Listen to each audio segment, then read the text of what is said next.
রাঙ্গুনিয়া ৬,৭৫০ জন কৃষকের মাঝে বুরুদান বীজ এবং সার বিতরণ করা হয়। ২০২৪-২৫ অর্থবছরত পুনর্বাসন কর্মসূচির আওতাত রাঙ্গুনিয়াত ক্ষুদ্র ও প্রান্তিক কৃষকলার মাঝে এইসব বীজ ও সার দিয়া হয়। ডিসেম্বরের ১৫ তারিখ সোমবার দুপুর উপজেলা কৃষি সম্প্রসারণ অধিদপ্তর আয়োজনে মরিয়মনগর ইউনিয়নের ৭, ৮ ও ৯ নম্বর ওয়ার্ডের বিতরণ কার্যক্রম চালানো হয়। ইউনিয়নের হাডাহালি এলাকাত এদিন বিতরণ কার্যক্রমের উদ্বোধন করছে উপজেলার সহকারী কৃষি সম্প্রসারণ কর্মকর্তা সুকুমার বড়ুয়া।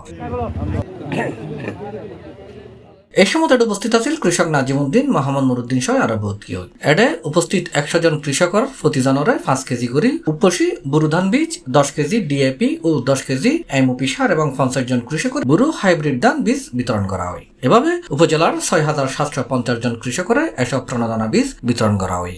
সুন্দরভাবে এই বীজ আপনারা জমিতে চাষ করবেন। বাংলাদেশ সরকার আপনাদেরকে অনেক কিছু দিয়েছেন, সার এবং বীজ। এই হাইব্রিড আপনারা প্রথমে একটু ২-৩ ঘন্টা রোদ্রে দিবেন। রোদ্রে দেওয়ার পর ওটা তারপর একটু ঠান্ডা করে তারপর বীজ ভিজাবেন। এটা হাইব্রিড, খুব উন্নত মানের হাইব্রিড। আর আমরা ওই ৫ কেজি ধান ও উপসি ধান আর ১০ কেজি ডিএপি আর ১০ কেজি এমওপি আমরা বিতরণ করতেছি আপনাদের কাছে। রাঙ্গুনিয়াতে প্রায় ৭,০০০-এর মতো আমরা ধান ও বীজ বিতরণ করতেছি ৭,০০০ জন কৃষককে। বাংলাদেশ সরকারের পক্ষ থেকে আমরা যথেষ্ট সুযোগ সুবিধা পাচ্ছি। এর আগেও আমরা গত ১ মাস আগে কিছু প্রণোদনা পেয়েছিলাম, বীজ পেয়েছিলাম, সবজি বীজ, সার পেয়েছিলাম, টাকা পেয়েছিলাম। এবারও আমরা কিছু হাইব্রিড বীজ, উপসি বীজ এবং সার পাচ্ছি, যা আমাদের খুবই ভালো লাগতেছে। খুব আনন্দের সহিত আমরা নিচ্ছি। আর মাননীয় সরকারের কাছে এটাই প্রার্থনা করব যে আমাদের জন্য প্রণোদনা যেন সবসময় অব্যাহত থাকে, আমরা কৃষকরা যেন উপকৃত হই। আর কৃষক বাঁচলে দেশ বাঁচবে। কর্মকর্তারা সবাই আশেপাশে যে কোনো বন্যা হলে তারা তাড়াতাড়ি আমাদের পাশে চলে আসে।